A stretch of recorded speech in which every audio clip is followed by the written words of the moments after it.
It was just a few days ago when I made a video where I talked about whether it was time to bench him or, make a change at quarterback. And I think the point of that video was that Nebraska's offense needs to be like Iowa. Nebraska's entire team needs to be like Iowa. Have a game manager at quarterback who doesn't turn the ball over. Have an offense that can move the ball the best they can, but even if they can't, you've got an elite defense who will keep you in it the entire time. They'll try to create turnovers. They're going to try to be physical at the line, and they're going to make sure that when they get the ball back, that the game runs so smooth and it runs so slow because they're just burning the clock up that you end up winning the game in a low scoring situation.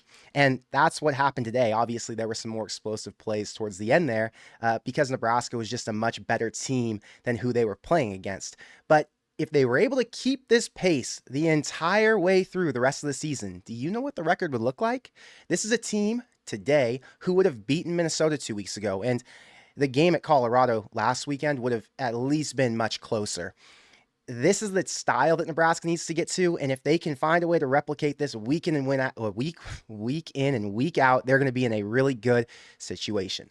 So Heinrich Haarberg now has opened the door for a quarterback competition, in my opinion. People are going to say, well, Jeff Sims is still the starter, and I'm sure that's what Matt Rhule will say in his presser tonight. I'm not watching it right now. I'll go watch it later. I'm just giving you my thoughts. But when he does say that, how do you ignore that you've got a guy who can win games? The entire offense is going to feel like, geez, we were finally given opportunities to make drives down the field. We were finally able to stay on the field and score points because we don't have multiple turnovers that are leaving us at the midway point and putting the defense in a bad spot. The defense, on the other hand, feels way better as well because now their stats are going to be better. They played a great game. We'll pull up the stats in a minute just to look at everything. But just overall, the morale is going to be up. Even Jeff Sims' morale was up when he was on the sideline. Not that that's a good spot for him to be because he's an incredible athlete. But when we're winning, everyone is in a better mood. Everyone is happier. You're doing everyone on the team a service. So I'm going to be really interested to see what Matt Rhule has to say tonight and what comes from this performance because Heinrich not only won that game, but he won it in, I would call, impressive fashion. Keep in mind, that was his first game as a starter. He had a little bit of action last week against Colorado, against their backups, but he did that today against a starting unit, blanking on team names, a Northern Illinois team who played Boston College and beat them on the road just 2 weeks ago. And that Boston College team has enough talent to take Florida State to the wire today.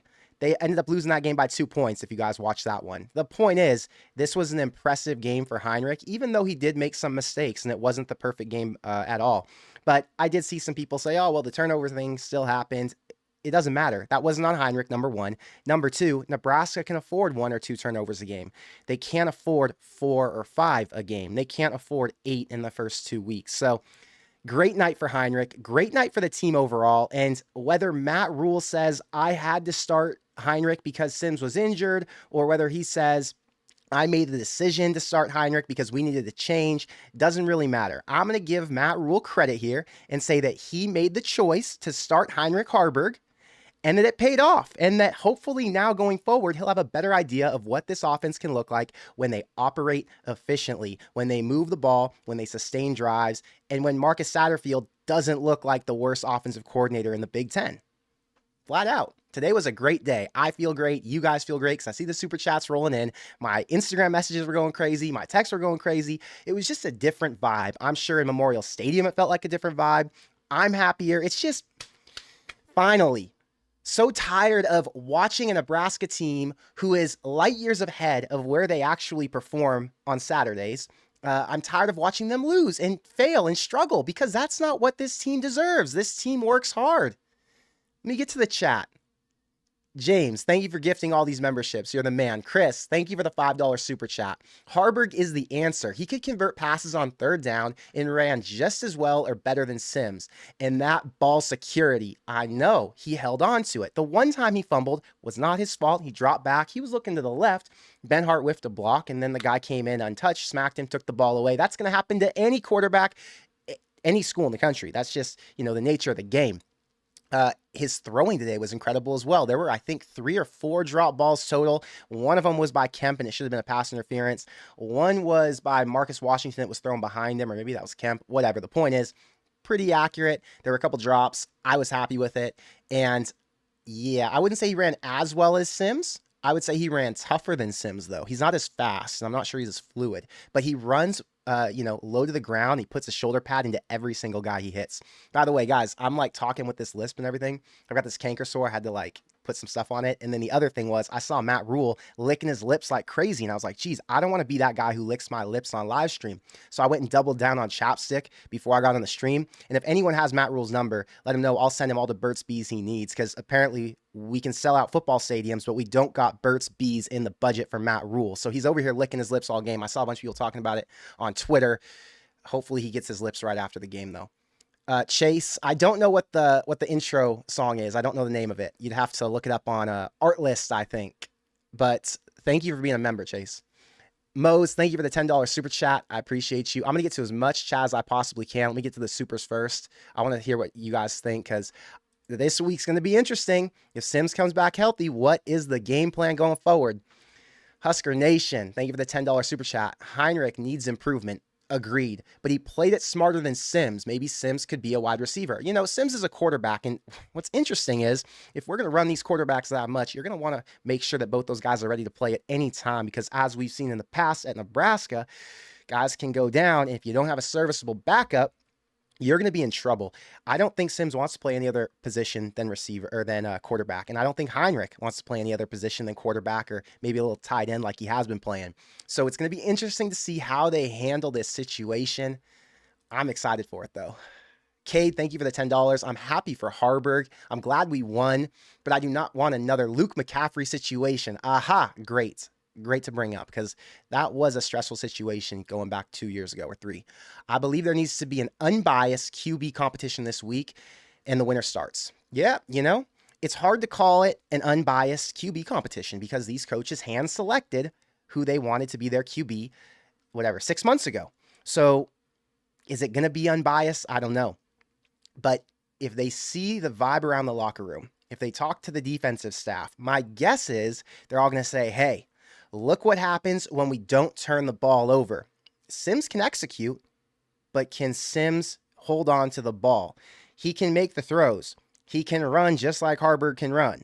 But will he fumble the game away? It's still yet to be determined. Do you have to get... It was almost like today was Sims, although he was injured and he didn't play because of that, it's almost like today was his day of rest, because Over the last 2 weeks, he's been rough, right? It's kind of like Anthony Grant. He had his day of rest against Colorado. And then today, he got his chance again. Will Sims get his chance again next week against Louisiana Tech? Is there a package for Haarberg next week? Are they going to try and do a little duel situation? I mean, this is going to be very interesting, and there's going to be a lot of conversation around it for the next week. I can promise you that, because I'm going to be talking about it in my videos.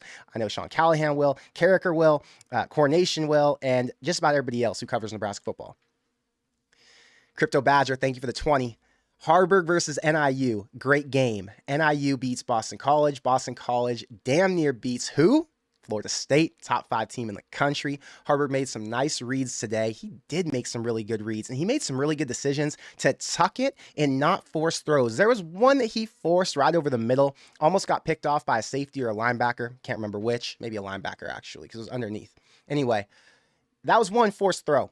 But there was another couple times where he looked like he was about to. He tucked it and said, screw it. I'm running around the left side or the right side. I'm going to pick up 2 yards, and I'm not going to give it away, because I've seen other quarterbacks give it away, and that is not me. It's winning football right there. Be fun to see what he can do against a much better team. Well, he won't have a much better team to face for a couple weeks, but I agree with that. That O-line, you can't half-ass it anymore. Yeah, there are some issues on the O-line. It's just... What's there to say about the O-line? There's no solution, right? Someone texted me today and said, is it time to replace the O-line coach? All this talk, right? I think you get through this year.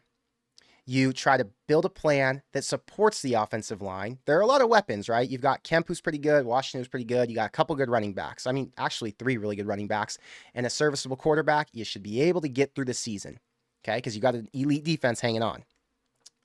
As long as you get through the season, you get to the recruiting situation when we get to December, January, go and find somebody else in the portal, try to develop some of these younger guys they brought in. And the game plan is you bring in new offensive linemen who fit for your scheme. They can't go back in time and change who is here. So you accept the hand you're dealt.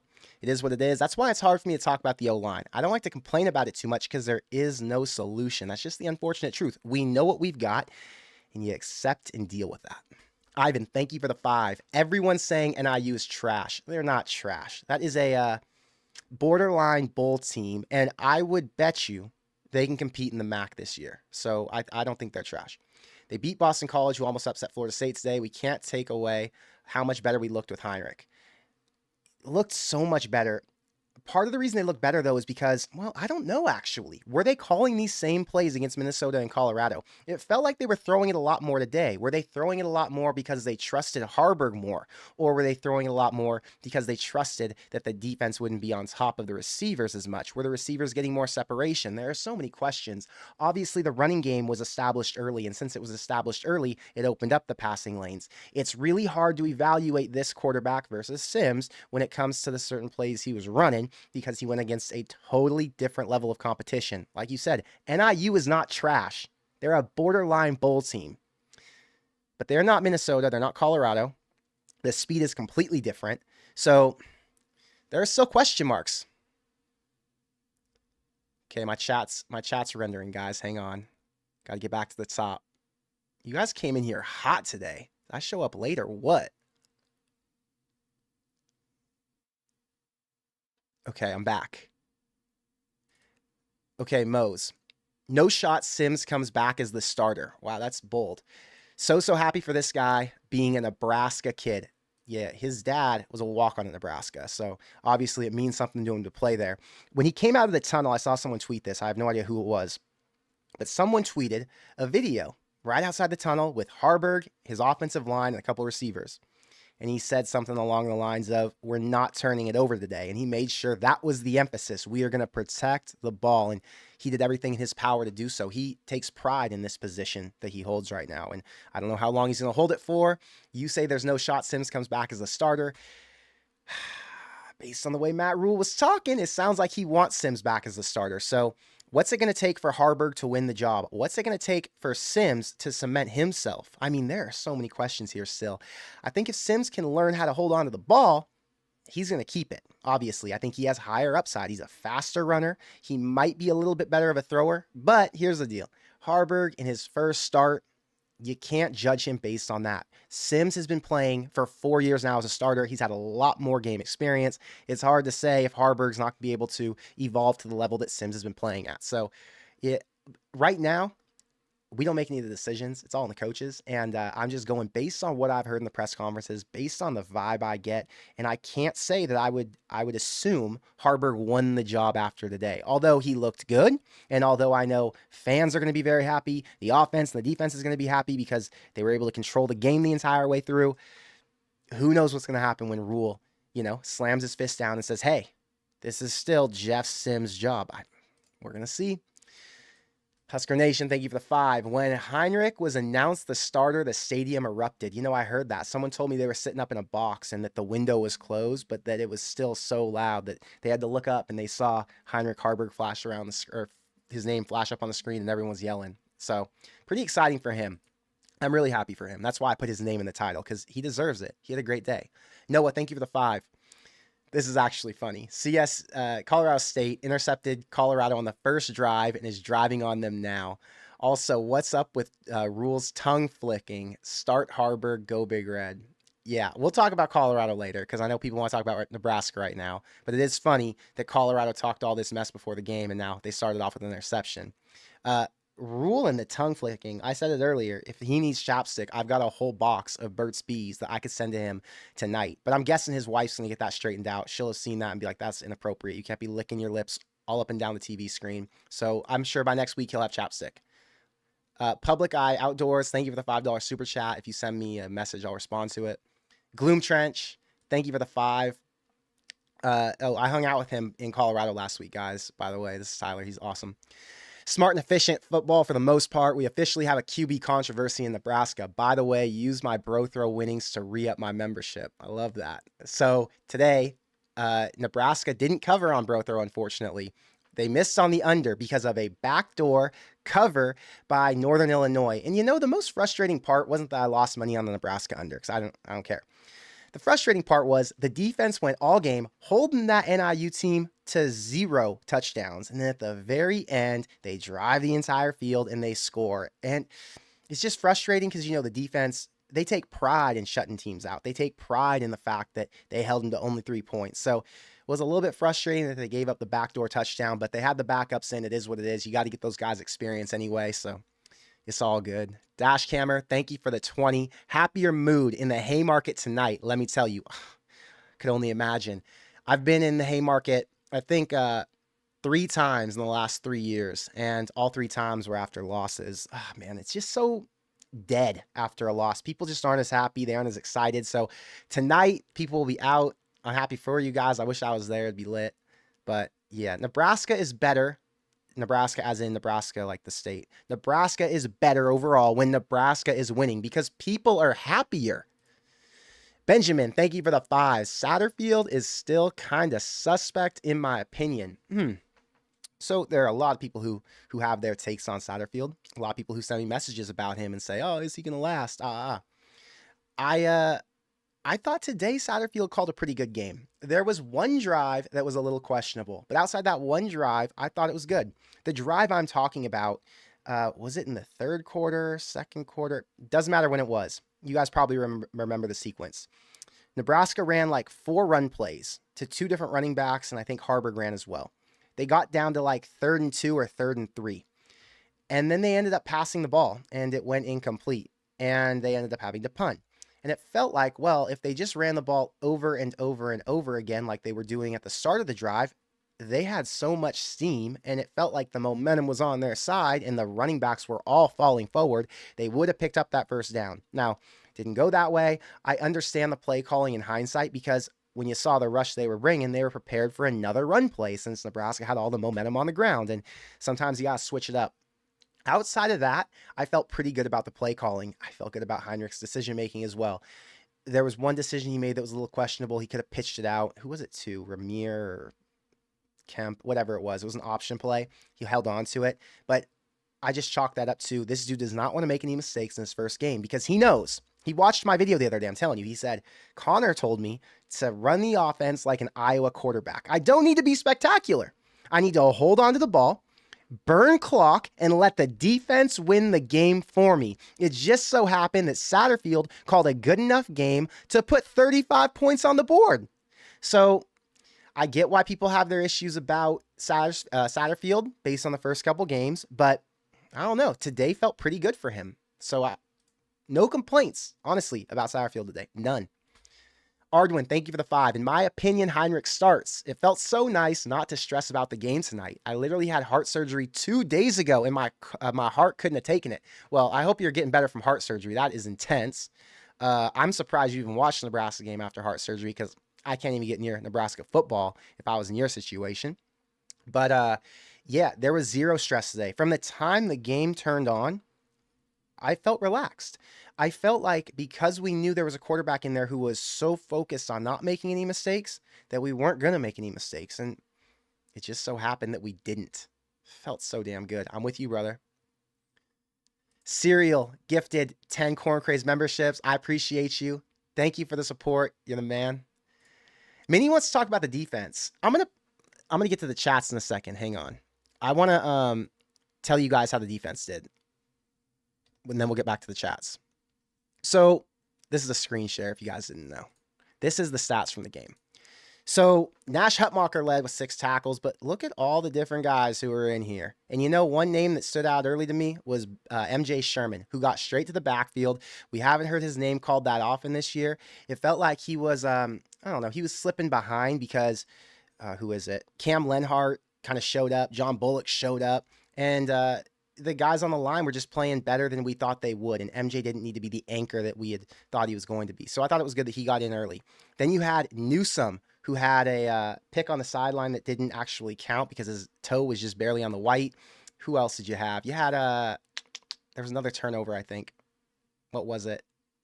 I'm blanking. Guys, there's so many things in my head, so many thoughts. But anyway, these are the defensive stats. You've got 2.5 tackles for loss from Nash. You had a half sack from him. Overall, you had 3 sacks, 5 tackles for loss. Again, they're on pace to be a top 50 defense if the offense can just keep them off the field and not make them get burnt out. They looked great today. Javen Wright was the one. Javen Wright was the interception. And Javen has been a really good player at Nebraska, but he's dealt with a lot of injury issues. So I'm happy that he's finally able to get out there and be a starter and make a serious impact. He almost had a pick last week at Colorado. Unfortunately, went through his hands. But yeah, now he's back in the mix. So exciting times for the D. Serial says he's feeling generous after finally having a fun day of Husker football. I think that's how we all feel. We all feel like a weight's been lifted off of our shoulders. We don't feel like, gross to talk about, to watch, or to be involved with this football program like we have in the past. We've gone through some unfortunate times. Caleb, thank you for the $50 super chat. Thank you for being a member. Earlier this week, I asked John from Corn Nation, when are we going to go with these in-state guys that care and fight harder than the transfer portals? I'm not saying Sims doesn't care, but Heinrich played with heart, and he was smart every play. Yeah, I don't want to say that the other players don't care. It's really tricky, right? But I do think there's a little bit of added motivation when we're talking about a walk-on or when we're talking about a guy who was recruited from in the state or a guy with family ties, because they grew up with a different love for the program. They grew up understanding the backstory. They have a different respect for it, right? All of these players have respect, and all of them understand what Nebraska is and what it means to play there, right? But yeah, if you're a Heinrich and you grew up with pictures of Tom Osborne in your house and getting to take pictures with Tom Osborne when you're a little kid on the field, it means something more to you because you've fantasized and you've dreamt about this moment since you were a little kid. Whereas Jeff Sims didn't dream of being here, right? Not that that matters, but I think there's a little bit of added motivation. So yeah, fantastic for Heinrich, and it's good to get these other guys who are from the state in because they do fight. Caleb, you're the man. Thank you for the 50. It goes a long way. Chris, thank you for the 5. We have to start Haarberg now. I just don't see how Sims gets back in. It felt like we were going to Georgia tonight. We would be 3-0 if Haarberg started. So it's interesting. I don't think so. The Minnesota game was a really tough situation. And if Haarberg would have taken his first snaps as a quarterback, because I don't think he's ever taken a snap as a quarterback in a game. Has he? Maybe once, twice? Okay. If he took his first snaps as a quarterback in Minnesota in that environment, how would he have handled it? It might have gone a little bit worse for Nebraska. He might have been a little bit more turnover prone. He has the privilege of learning from Jeff Sims over these past couple weeks. And because he was able to sit behind him and learn what not to do, it changed the way he approached today. I don't want to take anything away from Jeff Sims and the way he performed in that Minnesota game, because I think he had a pretty good game that day. He obviously had some mistakes that were backbreaking, but I think Heinrich might have as well. So they would have been different mistakes, but he still would have had his own set of mistakes because he has way less experience. I think it's the mindset that I have and the mindset we have to have is a going forward mindset, right? Can't change the past. The past happened the way it happened, and I don't think anything would have changed if it wouldn't have been Sims, honestly. So it is what it is. I'm excited to see where this goes.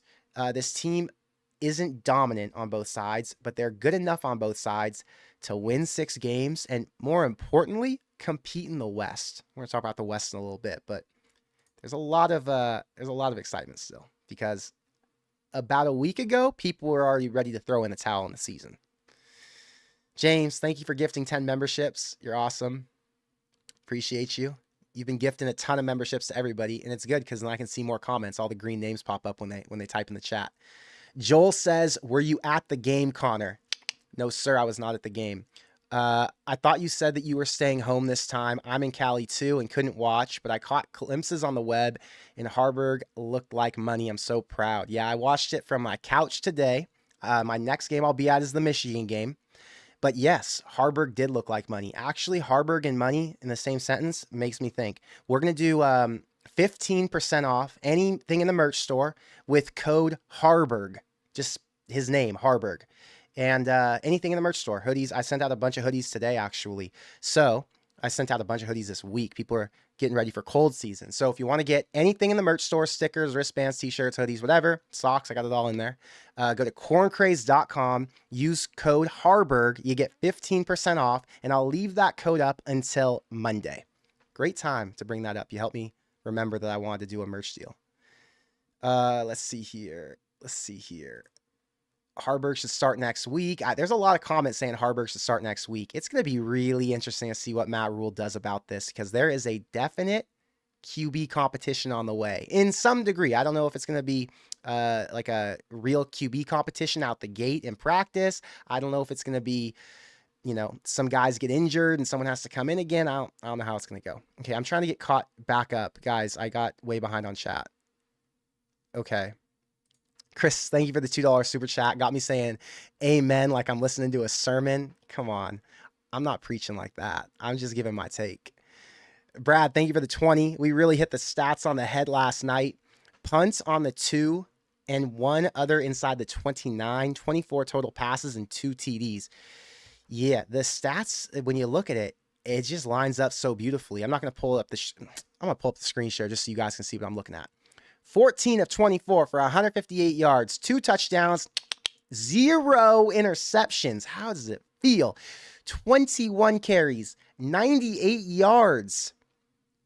For Heinrich, a touchdown. Gabe Irvin, a touchdown. Anthony Grant, redemption night, touchdown with the big block from Liebentritt at fullback. Man, did it feel good to watch AG get his groove back and to watch the fullback pave the way. 3 rushing touchdowns, a touchdown from Fedoni, 4 catches for him. I mean, the stat line looks beautiful for all these guys who we talk about the most. Billy Kemp, would like him to get a couple more catches, a few more yards, but it's all good. He has some targets. 158 yards receiving, 224 yards rushing. Does it get better? I mean, it's going to get better because Heinrich, Haarberg, or Jeff Sims is only going to progress as the season goes. But man, tonight was a good way to start. Thank you for the 20, Brad. Don't get me started. Maybe a dumb Q, but could we have QB by committee? No. What's the saying? If you don't have one QB, or if you have more than one QB, you have none, something like that. Anyway, really tough to run QB by committee, especially when you're not running like different types of QBs. So back in 2007 or 8, you had Tim Tebow as the accompaniment to Chris Leak. Chris Leak didn't run the ball. Tim Tebow did. So you could put Tim in there for certain packages and it would throw off the defense. With this offense, Jeff Sims and Heinrich are the exact same player. They've got a little bit of a different skill set, but in general, they're the same player. So no QB by committee. You've got to pick one and go with one. It's going to be a tough question for Matt Rhule to answer in the weeks to come. Bruised, you've been a member for 8 months. Bruce, are you the one I met in the airport the other day? Sims is fine in practice, but bad in game decisions. That's the tough part. To be good, you've got to execute in a game. It's totally different from doing it in practice. Maybe Haarberg doesn't look as good in practice, and that's why Matt Rhule was saying he wanted to start Sims this week. I don't know. But when it comes to game execution, Haarberg made the right decisions. It's nice to see somebody make good decisions. That's all I know. Hannah, thank you for the $5 super chat. What's with those dry lips, Rhule? He needs some Burt's Bees. I'm telling you, I've got a whole box over here, 6 different flavors. He could pick any of them he wants. I wear it all the time. My lips are never chapped. Well, sometimes, but if they start to get chapped, I double down, and I'm never licking my lips on camera. You know, he could learn a thing or two from me. Somebody's got to give him my number, I'm telling you. Josh, thank you for the $5 super chat. Love this community. Keep rocking and enjoy tonight. Even though we missed some, what do you think about the deep shots? GBR party time. Man, I'm just happy they took them, right? You've got a young quarterback. A lot of the times you'd be nervous to take the shots. You'd be like, oh, he's going to air it out and put too much under it and it's going to get picked off. No, they had confidence in this dude. And when you have confidence in him, it's going to give him more confidence. If you're willing to let him take shots, it's going to help him grow. Man, if they would have completed a couple of those, he did complete a couple big ones, though. He had one right down the middle to start the game for 26 yards. I mean, it wasn't a deep shot, but it was a mid-range shot that was freaking perfect on the money. Was that to Marcus Washington? Yeah, it was Marcus Washington. And then he had the short pass to Alex Bullock for the screen, turn that upfield. I think that was like a 3rd down. Anyway, there were some plays that turned out being good. Longer throws. Oh, there was one where he rolled out. Fedoni caught it on the sideline. Big Fedoni finally getting his stripes. I love it that he's finally getting action. He's getting all the targets he needs. He should be getting like 6, 7 a game at least. Today he got, what, 5 or 6? So positive so far. I think just to end that, I think it's fantastic to take deep shots as long as the quarterback recognizes when not to, when he should tuck it and just run when there's too many guys in coverage. That's my takeaway. Ethan, sorry. Thank you for the 20. And Brandon Baker was in the house to see why Nebraska is the good life. That's true. So Brandon Baker is the, number 1 offensive tackle in the country. He goes to Mater Dei, like 45 minutes away from my house, my rival high school. So Brandon Baker, if he came to Nebraska, would start immediately, which he found out tonight. I don't know what Nebraska's odds are at getting him. I think a lot of it has to do with money and NIL. I think Oregon, Texas are in on him. Obviously, if he was willing to make the trip to Nebraska, they've got a shot. It would be a dream to get a top-ranked tackle like that because it would also attract other top-ranked offensive linemen, which would also attract other top-ranked quarterbacks. So, yeah, I'm really glad he was there tonight. I still don't know what the lean is and what's going to happen, but we can all dream. And if they do end up landing him, Nebraska's going to erupt. Just get ready. Corey, thank you for the $20 super chat. Just a second. I'll watch Haarberg run zone read and go 0-9 the rest of the season. You can't tell me the team overall didn't play off it. Even Piper made decent blocks. Piper today had a good game, and Piper's had some misses in the past. One guy who had a miss was Latovsky. It was on the end around. It was on that Colorado reverse play early in the game. So you guys remember when Colorado did it? It was a little fake handoff. It was like a little zone.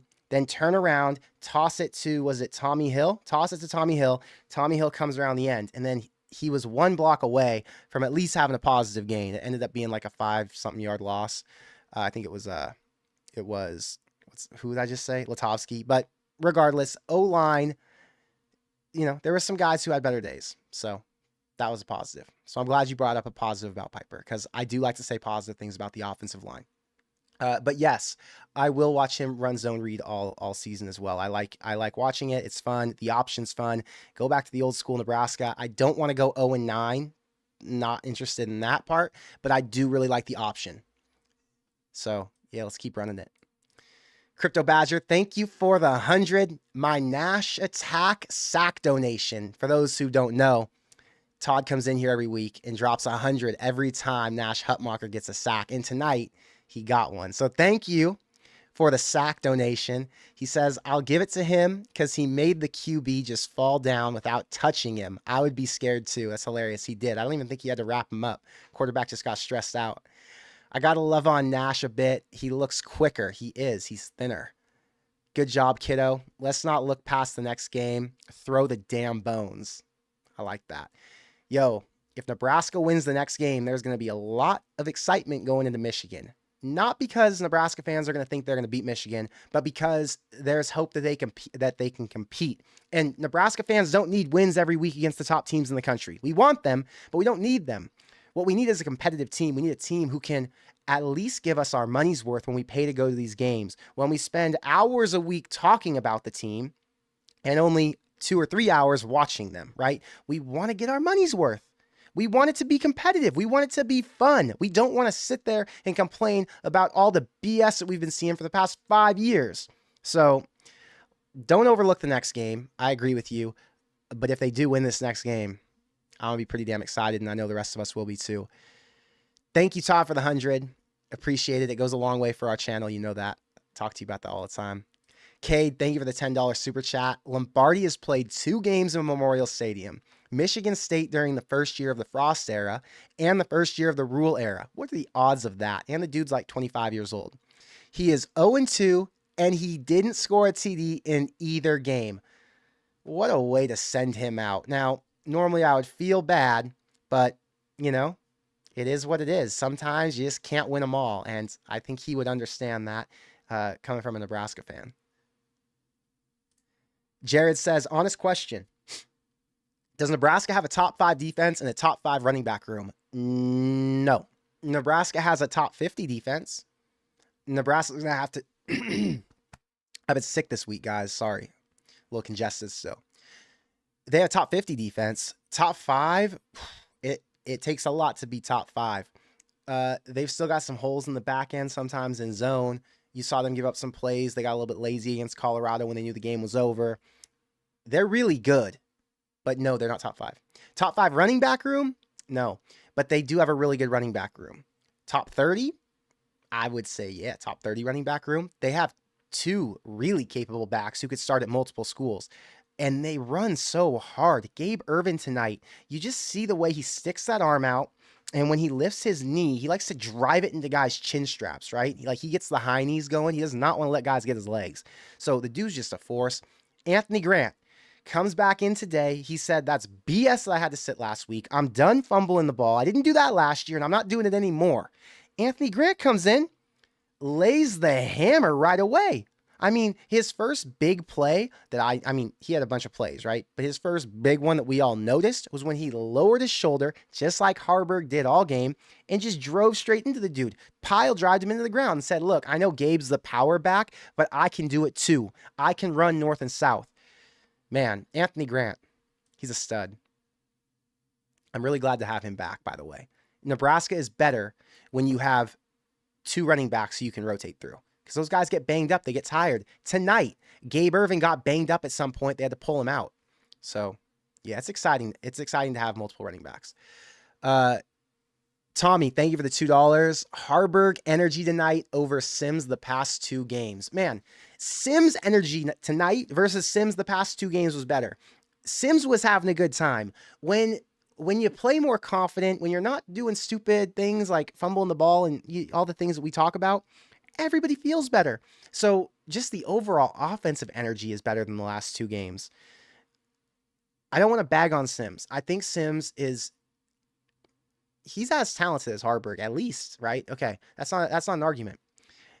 The issue is he needs to be more disciplined. He needs to be more focused and not give the game away. Because when you're the one guy who gives the game away, it's got to be hard to sleep at night. And you got to be stressed out about it. So, yeah, I'm just glad that's off his shoulders now. He doesn't have to worry about it. Alex, thank you for the $10 super chat. I appreciate you. Let's see. Minnie, thank you for the $20 super chat. You're always supporting me. You're fantastic.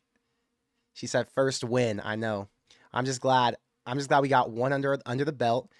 It's been a long time coming. I mean, it hasn't been that long. It's been 3 weeks, but it feels like it's been a long time coming because the last win wasn't how many months? Wasn't for 10 months. I've been talking about Nebraska for a long time without feeling the win. So yeah, we're happy over here. Okay, chat's loading, guys. Hang on. It's rendering. Oh, there are a lot of super chats tonight. You guys are really supporting me. I appreciate it a ton. You guys know super chats really drive this channel. Deadass, I make so many videos through the week, and I spend so much time on this channel. And yeah, the super chats just go a long way. So when you guys send them, I know I go through them really quickly. I respond to them quick and get to the next one. But it's not because I don't appreciate every single one you're sending, because like I said, it means everything to keep the channel alive. But yeah, I go through them fast because I want to make sure I can get to as many comments as possible. So I'm not glazing over them. I love every single one of them, like bottom of my heart. James, thank you for the $10 super chat. I like that we have the QB challenge. Maybe Heinrich will be in a similar situation like TB12 when he was at Michigan. Go Big Red. That's an interesting comment. I don't know if we're going to compare Heinrich to TB12 right now. I don't know about that. But I like the idea. I like the idea that there's hope and optimism for Heinrich. What's the QB competition going to look like? That's what I want to know. I can't wait to watch Matt Rhule's presser tonight. I can't wait to make a video this week where I talk about what happened this week and what it's going to look like going forward. Man, there's so much positive. Nebraska football is better when Nebraska wins because there's more hope. There are more people who care. I can make more content. It just makes September, October, November more fun. I'm tired of being sad and in darkness at night after a long game day. Scott, thank you for the $50 super chat. Appreciate you a ton. If there was a message here, I'd respond to it, of course. Wait, there is. He says he loves the positive energy. Dude, I try to keep it positive all the time, but I will say this. It's really hard to keep it positive when you keep getting your head bashed in. And that's how it feels when Nebraska loses time and time again. Chris, thank you for the $2 super chat. Haarberg to start the rest of the year. Thoughts? Listen, it's way too early to know what's going to happen with the rest of the year, right? I don't make the decisions. My read is that Matt Rhule wants to start Jeff Sims. My read is that Marcus Satterfield wants to start Jeff Sims. How's that going to play out? I got no idea. If I was going to have it my way, I would say whoever isn't turning it over gets to play. Now, if they said, well, Jeff has earned the starting QB job, we have to put him back in, fine. Put him back in. But here's the deal. You're on a turnover kind of count. If you make a mistake, you're getting benched. It's like the Anthony Grant situation. So go back to when I said last week, someone asked me a question. They said, why is there a double standard at running back? Anthony Grant gets benched for fumbling, but Jeff Sims doesn't. Anthony Grant has one fumble and can't play the entire Colorado game. Jeff Sims has 4 turnovers and starts right after. Then he has another 4 turnovers and he's still named the starter. Please explain that to me. The way I explained it was, well, there's depth at running back. There's proven power. You can bench Grant and it's not going to hurt the entire room. I mean, it'll limit him a little bit, but you still have Irvin and Ramir Johnson who are studs. On the flip side, if you bench Sims, there's nothing behind him. Not so fast, my friend.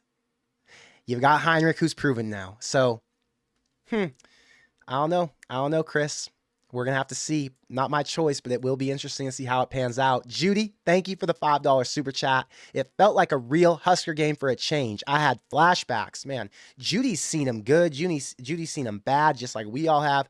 Judy, I miss the good days. I miss when I could turn it on and know that Nebraska was going to beat the teams they're supposed to beat. It's uncomfortable watching Nebraska lose games they're not supposed to lose because you know there's pressure on the coaches. You know that fans are pissed off. Nobody wants to go out and party afterwards. Listen, I feel that. I'm on your side, Judy. Let's get more wins.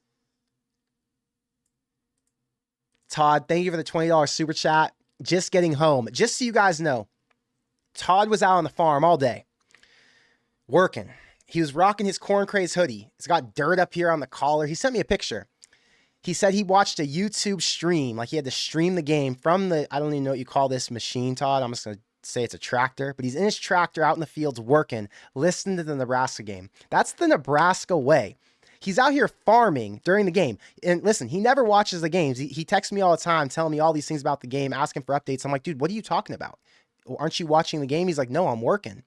It's still daylight out here in South Dakota. I got to get it in. But he's always wearing his Corn Craze hoodie. So thank you, Todd, for always wearing the Corn Craze hoodie. Thank you for always sending me super chats and for being the executive producer of the show. Just getting home. Final thoughts. Let Sims start against Louisiana Tech, assuming he is better, just to see if his game time decisions are better from watching the game. We have a solid D. Protect, scramble when needed. So it's so interesting. I assume that's what's going to happen. I assume they're going to say, okay, Jeff, you get your starting job back because you earned it in the offseason. But you get one chance.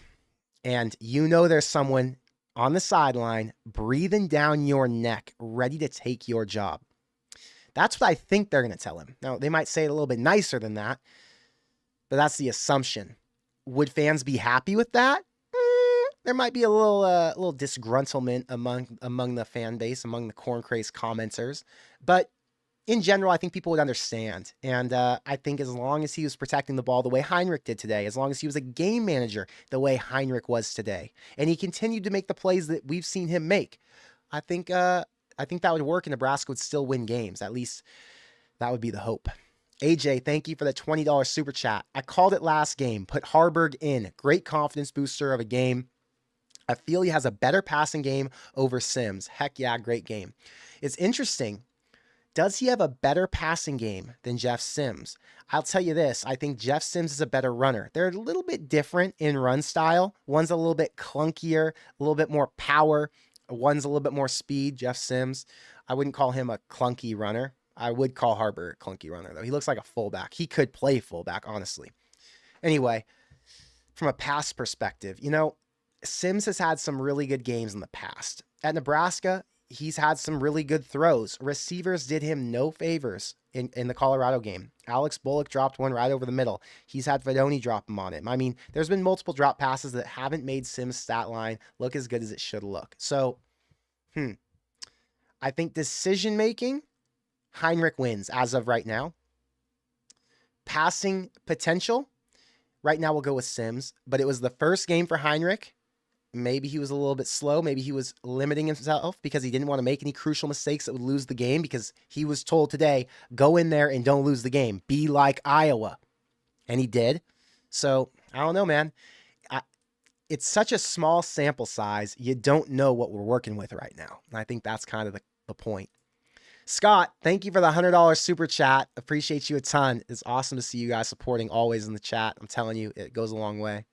Love to see a Nebraska boy win a game. I think that was the best part about tonight. You know that Haarberg wanted it so bad, and you know he was so focused on not screwing it up. And the reason we know this is because he didn't screw it up. He made good decisions the entire way through. He checked it down when he had to. He tucked it and ran when he needed to. You know what else he did? He always fell forward. He never let the defense beat him. He never let them get confidence. Do you know how punishing it is on a defense when every time you go to tackle a running back or a quarterback, receiver, whoever, when you go to tackle them and they still gain another 2 yards because they fell forward, when they leave you bruised and beat up, that hurts. That wears down a D.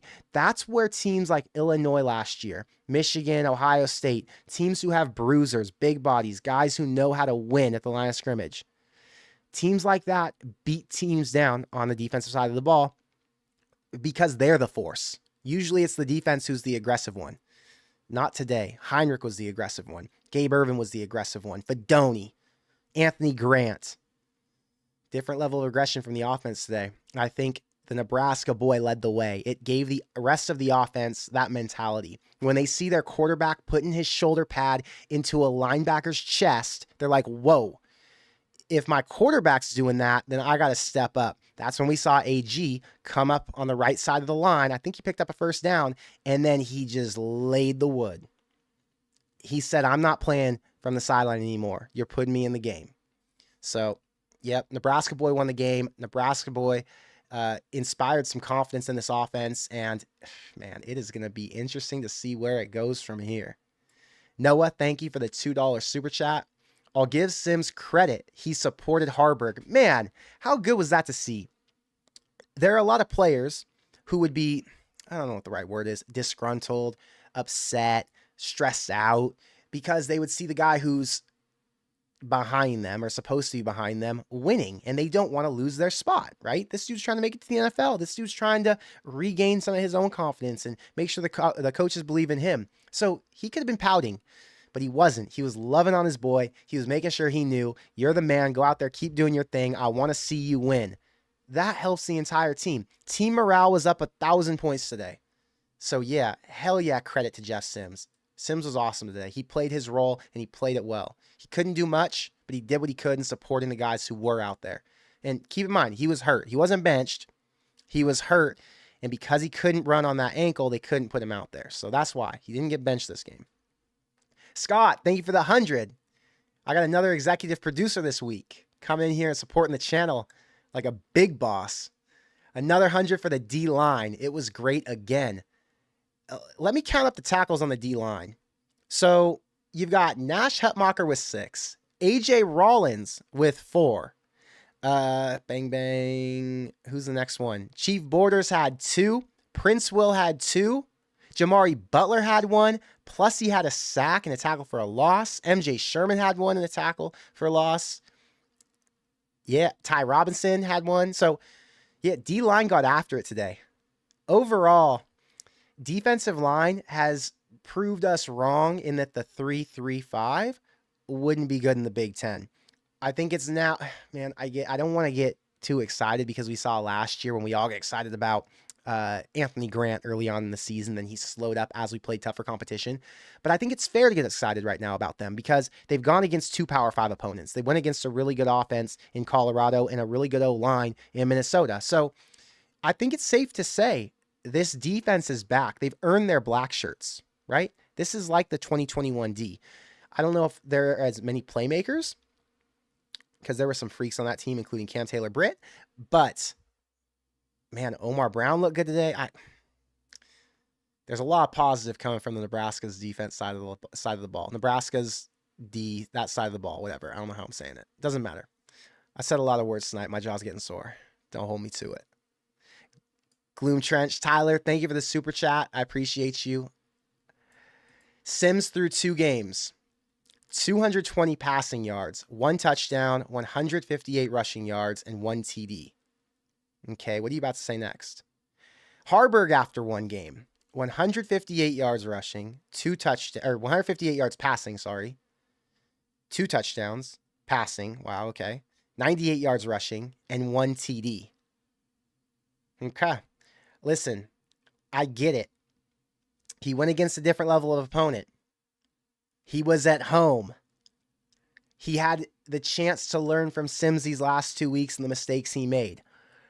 You got to take all of that into account.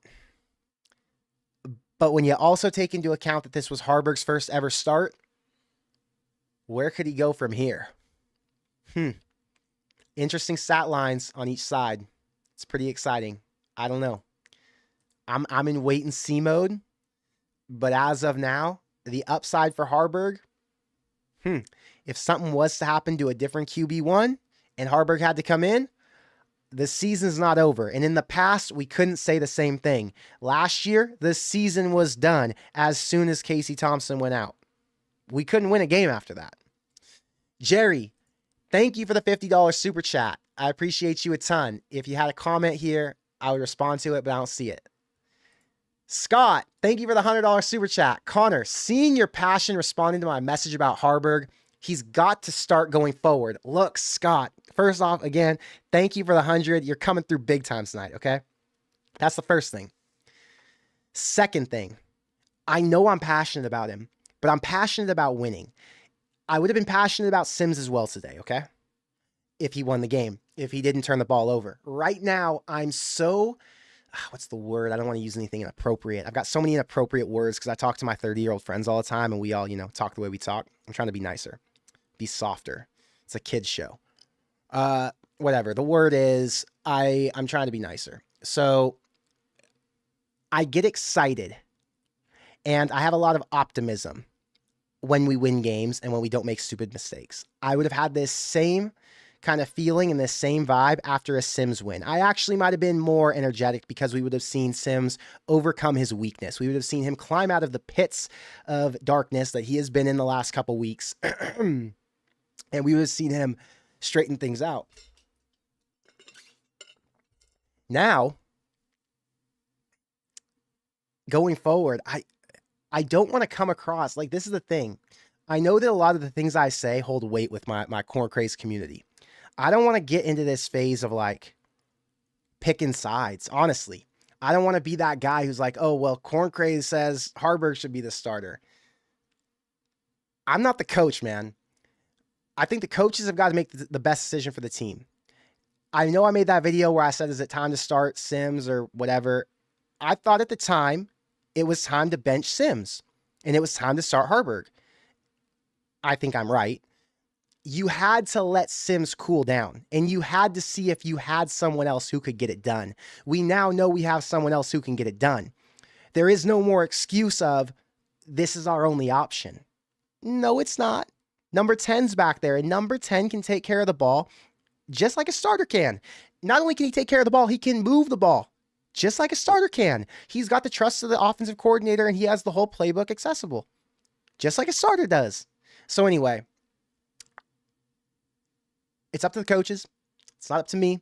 I'm not picking sides. I'm happy for Heinrich Haarberg. I'm happy that Sims sat on the bench this week. Not happy because he had to sit and watch, but I'm happy because it was time to get a different look. It was time to reset the energy. It was time to give us an idea of what else was out there. And now that we know, great.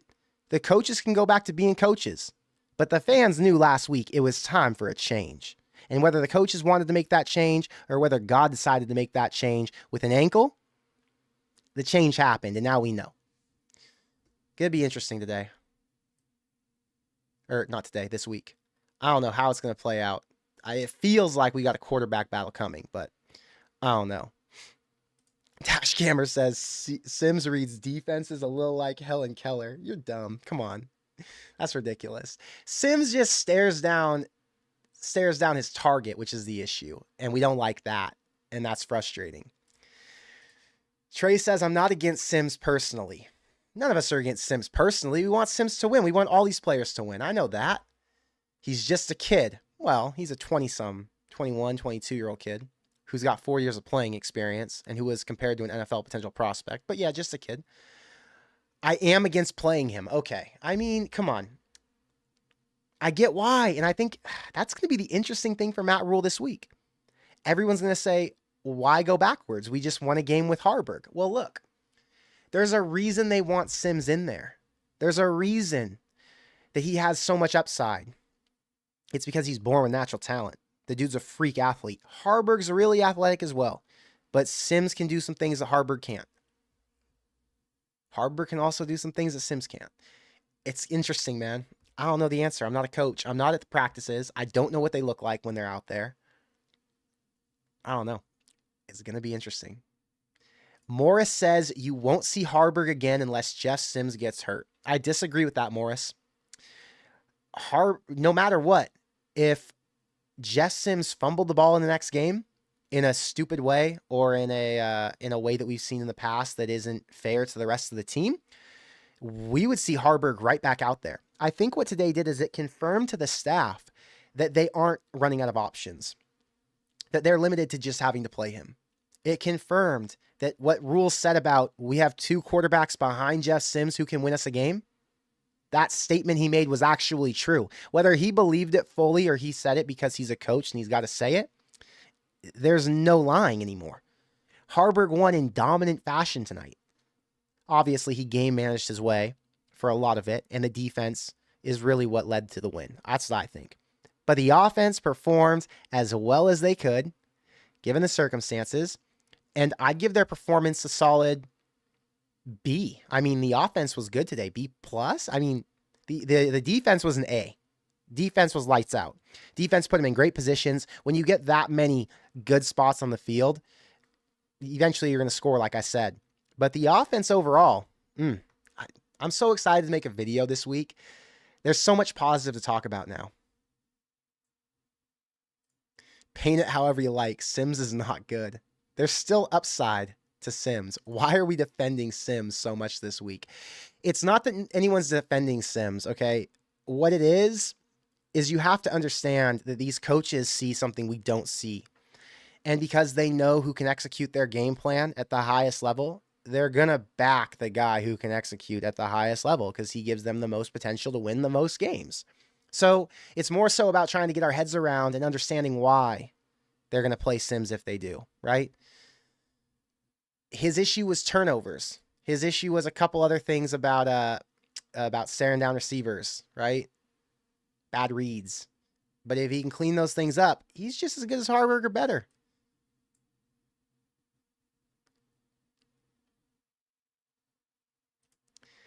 The Hamster Fist says the defense is really good. Saying things like elite is just a bit too much. Oddly better than Illinois, though. I don't know. The defense held Northern Illinois to 3 points this week. The defense held Colorado, who is a top, 15 offense nationally. Where do you rank them? Because obviously it's hard to rank them right now based on the teams they've played, since they haven't played. They played Colorado State. Well, they're playing right now, and they've played TCU, who has a terrible defense. But they also played Nebraska, who has a really good D. Point is, they've played a really good Colorado State offense. They've played a decent Minnesota offense. Nebraska's D was locked down in both those scenarios. They were locked down today. I don't think elite means they're a top 10 defense nationally statistically, but I think elite defense means that they can win games for you. And this is a defense who can win games for you as long as you don't turn the ball over. There are obviously flaws within the defense, and there will be within any defense that you look at nationally. I don't think elite is going too far. This is an elite defense. And if we don't want to call it elite, what are you going to say? Great? I mean, it's a great D. They're really good. I'm not calling them top 5, top 10, none of that. But they're really good. Could they work their way to top 25? I think so. Now, it would be a stretch, but they could. Let's see here. There's a lot of comments about Sims, man. I don't want to talk about Sims all night, to be honest. No offense to the comments, but it's just, I don't want it to be all about Sims. I don't want it to be negative about Sims, you know what I mean? And I don't want it to be too much about the quarterback competition because it's a lot of wait and see. Okay, Huskerhead, thank you for being a member. Connor, do you think we keep Tony White more than 2 years? I see USC and Riley coming after him. I would. It's interesting. Someone said that to me yesterday. They were like, Connor, I have a weird feeling in my gut that Tony White won't be here after next year. And I was like, that's not a weird feeling. That's a probable feeling. Nebraska is going to have to compete with some of the best programs in the country to keep Tony White. He's taken a defense that struggled in 2022, and he's making them win games. Honestly, that's what's going to happen this year. There are going to be a lot of games where Nebraska comes in, and I don't know what their offense is going to look like and if they can maintain this level of scoring, but where Nebraska comes in and needs a strong defensive effort to hold on to win, and they're going to be the ones who get it done. They're also going to feature multiple all Big Ten caliber players. All Big Ten, or not even all Big Ten, maybe nationally recognized all-American freshmen. So, yeah, it's going to be really tough to keep him. The reality is Nebraska is just going to need to pay. So it's going to cost $2 million to have him because they need the biggest budget, because someone like Alabama or USC is going to come in and say we have to have him. The only way you lose him right now, if you don't compete, or if you do compete money-wise, is if he gets a head coaching offer. I don't know if he'll get a head coaching offer to a big enough school to where he'd want to leave, but maybe if an Ohio level program, like a MAC program, came in and said, we're going to make you a head coach. I mean, yeah, that could happen after next year. So it's inevitable that type of deal will happen. I'm just hoping that he doesn't leave for another DC job. The best case scenario is he comes here, he develops the D, gets him right, and then Nebraska is able to replace him with another really good defensive coordinator after he takes a head coaching job. But yeah, it's the unfortunate situation when you have good coaches that you're going to lose them, right? Scott, thank you for the $20 super chat. The West is hot trash. We have a shot. Well, let's talk about the West. Thank you for the 20, Scott. I'm going to minimize this so I can see what's going on the screen. So here's the West, or here's the Big Ten today. Hot trash. Well, the biggest hot trash usually would be this team right here, Nebraska, and they won today by 24. They cleared out a bunch of their mistakes, and they look to be a force going forward. The defense looks solid. The offense, with a game manager, can run efficiently, and they could beat any team they play in their division.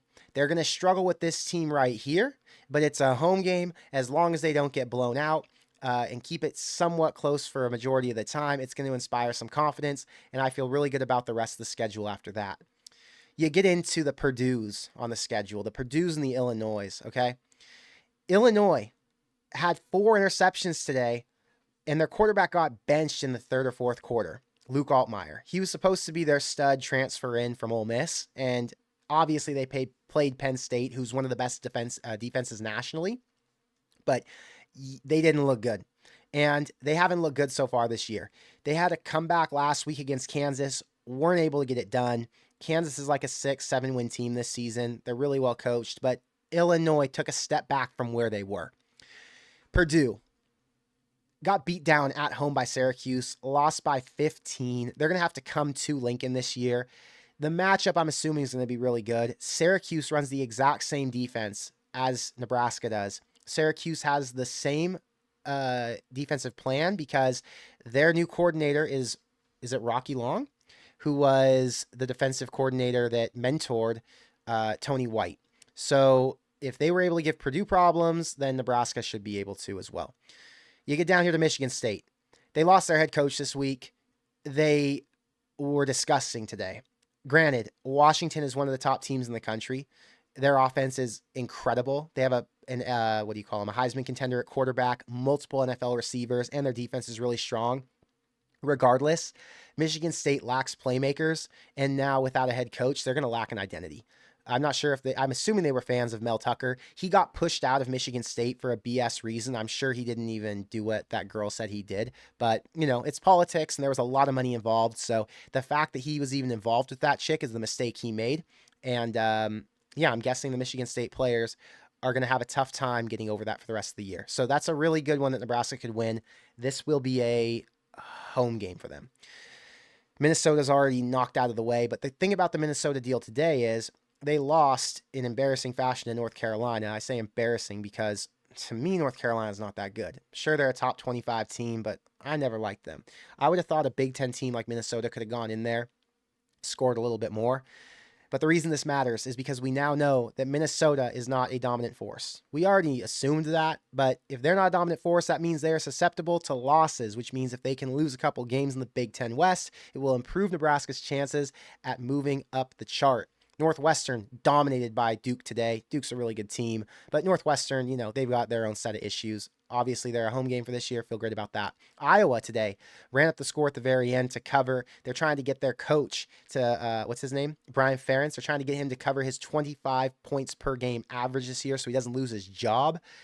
This game in the beginning was pretty close. As you see at halftime, they were only up 4 points. They separated. This is Western Michigan, remember. It's not a big win.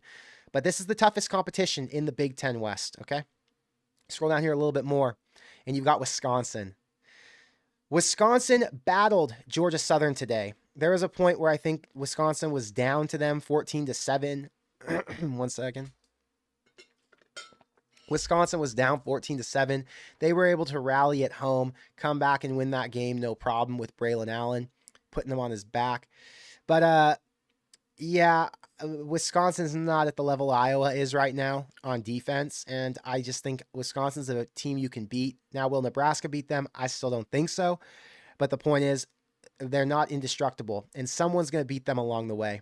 One more team to look at down on the list is Maryland. They handled Virginia last night. Maryland has a really good passing game. Nebraska's defense should match up well with them. They do have some good athletes outside of their receivers. They got a couple good running backs, but again, this will be a home game. And if Nebraska can take care of business against Maryland and Michigan State, who are their crossovers, it's going to give them a big edge. I don't know how it's going to pan out when we talk about the Big Ten West, because all of these teams are so average. All of them are prone to mistakes. Every week feels like a rivalry. But there's hope. I think that's all we can ask for, is hope that they can do something bigger than they've done before. Hope that they can improve on where they were last year, and hope that they can do more than just make a bowl game. Finish in the top 3 of the Big Ten West, and I would feel great about this year. Scott, again, thank you for the $20 super chat. You're the one who brought that up, so I'm glad we were able to talk about it. Is this Ike or Ike? Thank you for becoming a member. Appreciate you. Jake says he needs Colorado to cover the spread. He only missed 2 on the Pick'em on Bro Throw this week. Damn, I'm going to watch the Colorado game after we get off this live. I know people were excited about that today. I woke up early to watch the College Game Day and Fox Big Noon kickoff because it was all that hype in Colorado. I'm not going to lie. They said Colorado's the center of college football right now, the college football world. It is. It's weird to say, but it is, and it's fun to watch. I love the reality show behind it. Let me see. The Hamster Fist says he can't get over how bad Illinois actually is. Big man Brett has kind of been a disappointment for them. Man, Brett has not been a disappointment overall. Brett has been a disappointment this year in the fact that they weren't able to reload. But you have to remember this was a rebuilding year. They lost their quarterback. They lost their running back. They lost multiple guys on the defense to the NFL. They lost their defensive coordinator. What'd you expect? This wasn't a year where he was going to be extremely successful. I'm sorry.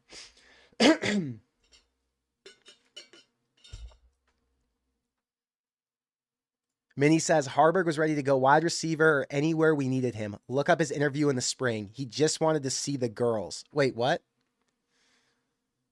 Field, not girls. Makes more sense, Minnie. Yeah, that's the cool thing about Haarberg. He was willing to do whatever it took to get on the field. He was willing to play whatever spot he had to play. And I think that's what makes us more excited for him in his future, because we know that he just wants to be out there and he just wants to win.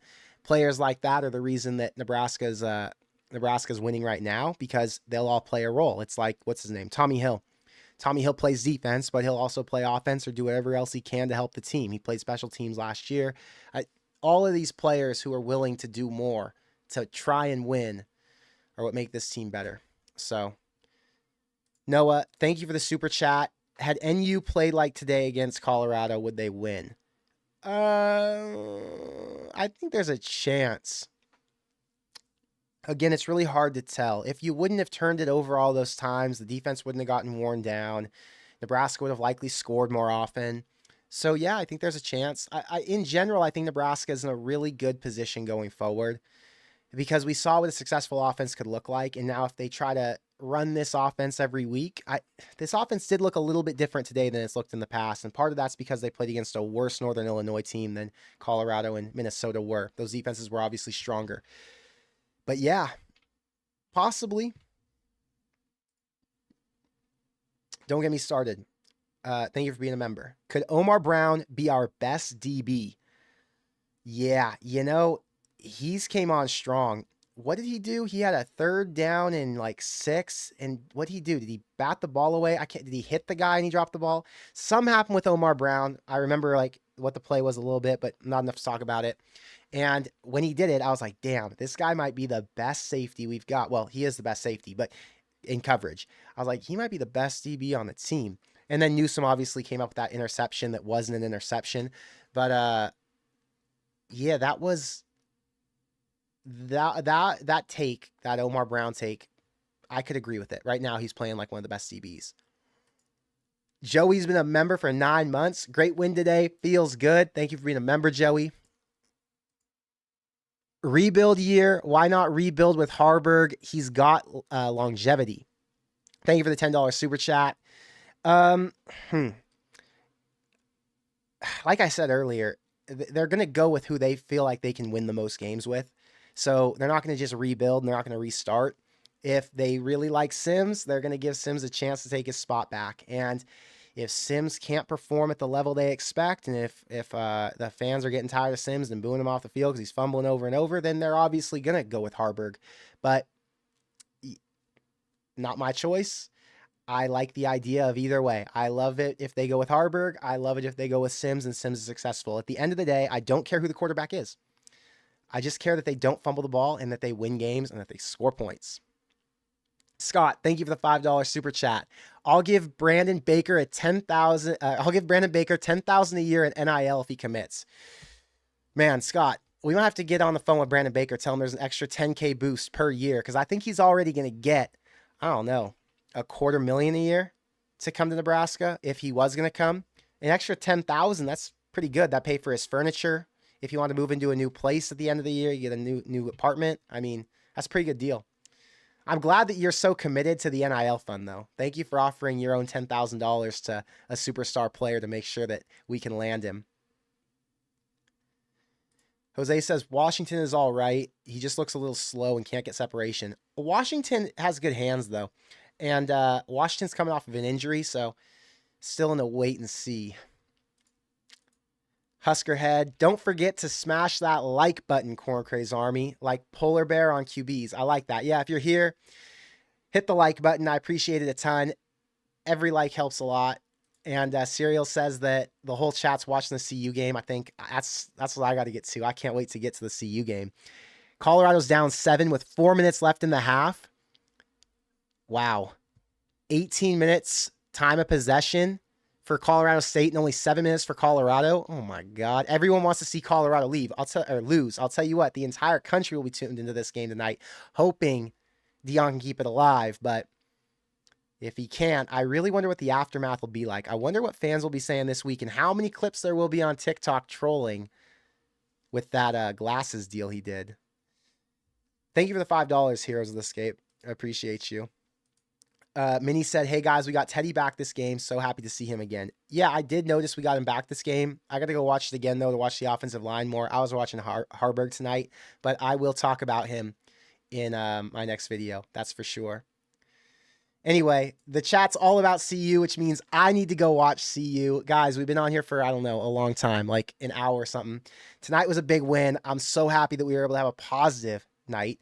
Tonight's video was brought to you by the Character Chronicles. So if you guys haven't been able to check out characterchronicles.com or Character Chronicles on YouTube, make sure you check them both out. You can find my content there. You can find John Johnston from Corn Nation. You can find other Husker content. And then obviously if you go to Adam's channel, he has a ton of great interviews. He'll have his gut reaction, which I'm going to go watch right after I watch this Colorado game tonight. But anyway, we appreciate Adam Carricker and the Character Chronicles. That's all I got for tonight, though. So until next time. Oh, also, I'm going to the Rams game tomorrow. So I don't know if I'll be able to get a video up tomorrow. It might not come till Monday because I'm going to be busy at that game all day. But video tomorrow night or Monday, I promise you, I got you. With all that said, thank you for being here, and I will see you in the next one. Go Big Red.